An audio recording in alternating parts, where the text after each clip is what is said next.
Paolo Nieddu. You're the costume designer for the United States versus Billie Holiday, which explores the FBI targeting Billie Holiday after the success of her anti-lynching song "Strange Fruit." So, how familiar were you with Holiday's life, her career, and these particular struggles that she went through before the film came about? I wasn't fully aware of this full story. I mean, of course I knew Strange Fruit. I knew the iconic image of Billie Holiday, with the white gardenia singing into the chrome microphone. Um, and that was really it. I hadn't really explored her life story And prior to the film. yeah, how much in of course researching her for her look, like how much of that what was that process like? What kind of sources were you looking for to kind of understand her from a stylistic perspective?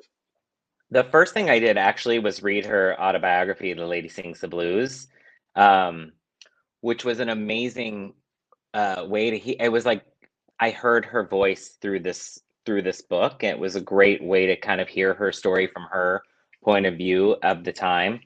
And then it was just nonstop pouring over images of her from the 30s to the 40s to the 50s up until her death in 1959 on Google, on, Library of Congress, eBaying vintage magazines, all of it. And you're coming to this from working with Lee Daniels again. You worked with him on Empire, which is also a Hmm. series about the music business, but of course that's a fictional series and Yeah. contemporary. And this is a true story and it's period. So what was how was the experience different working sort of in this versus that? Where like I would imagine Empire, you get to cut loose way more than like just in Yeah. your. Right, because you get to kind of create something as you're going, and we are in the time, and anything is possible, and you're not looking back to facts and styles and music and social and civil rights at the time. So it was, I mean, it was such a different experience compared to that.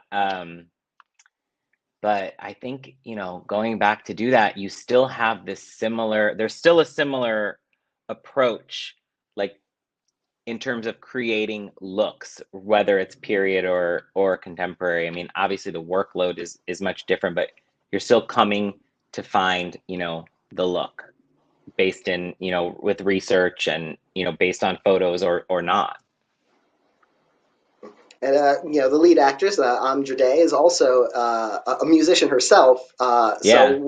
did that sort of make it easier to kind of like work with her on getting into the kind of mindset and the look of course, this other legendary musical performer?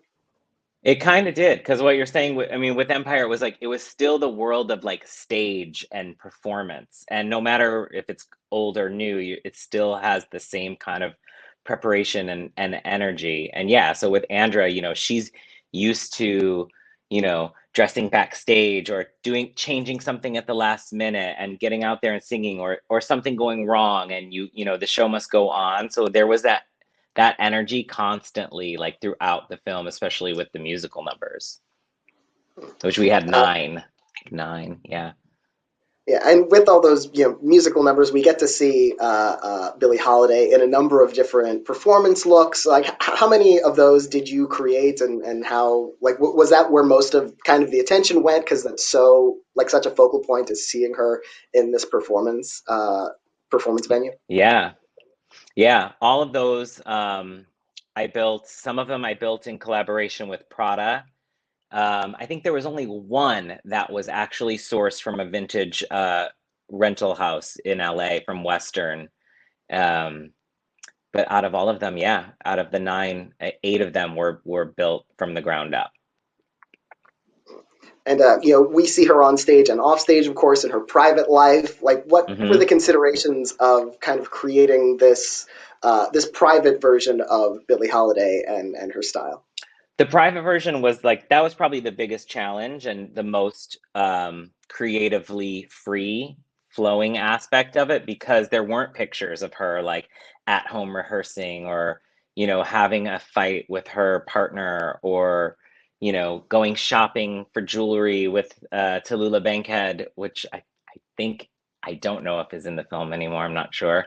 Um, so there were these elements of her in the film that there is no photographic reference that you could definitely go to. So for me, it was more about looking into all these other photos of her, and then you know taking the essence of some of these pictures are super staged and they're publicity photos, but sort of going off of the things that she wore and that were going on at the time, and sort of creating my version of, if I was to style this musical artist at the time, what would I have put her in if I was in 1948 and going shopping for her. And that was sort of where my mind went for it.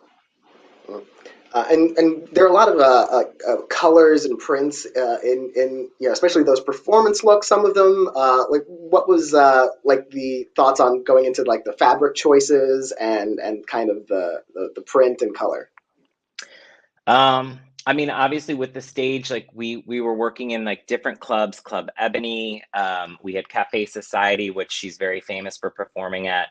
So the production designer and I sort of worked together on what was going to be going on in the sets and with the curtains. And sometimes the room came before the dress, or there would be instances where the dress came before the curtains, and we would work together on choosing that. I mean, for most of the colors, I researched a little bit of, well, of course, what was going on, colors that would be appropriate for the period or that would be timeless, and colors that would look, beautiful on Andra, and colors that I just gravitated towards. And we had so many costumes in the film. She had 70 changes. So you could literally run through the rainbow with, okay, we did yellow, like let's do red, let's do baby blue, let's do mint green, like let's do a lavender, let's do a gold. And that was sort of how all of the colors kind of came to be. Plus we're working off of so many black and white photos where you could just, have your way.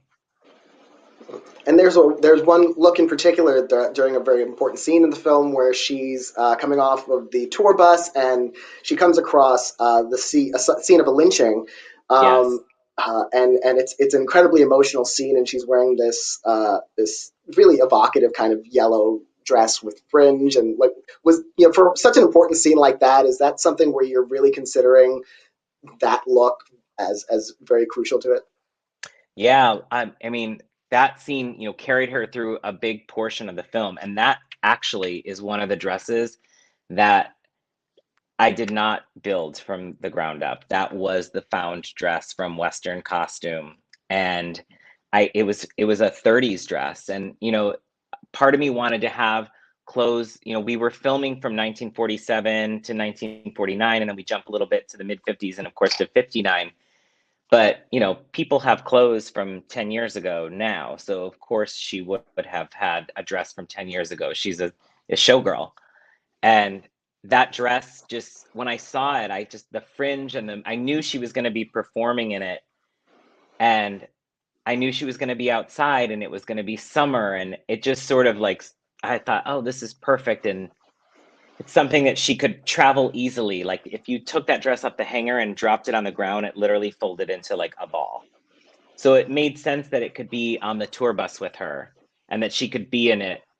And the day before it worked with Lee, we would have to constantly go back and show him like, again, okay, this is what she's wearing tomorrow. Like, remember the yellow dress. And I was literally having to shake it on the hanger. I'm like, she's gonna walk through, all the grass, and the fringe kind of like, and the grass like kind of made her like blend into one. Like she comes out of this, this nature into this, very poignant and, emotional, dramatic scene. And um it was the perfect dress for that scene.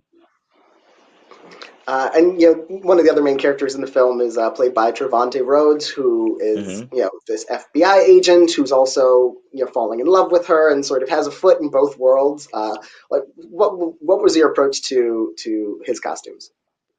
So first, you know, going through the suits from the period are that, you can't find really good shape ones. So I went through and I tried on suits from that time period and to find ones that fit the best. And then we used those as a template and I sourced fabrics to create new ones for him. And yeah, so for his FBI and his, informant part of his life, he's this very conservative, not in the jazz cat world of Harlem.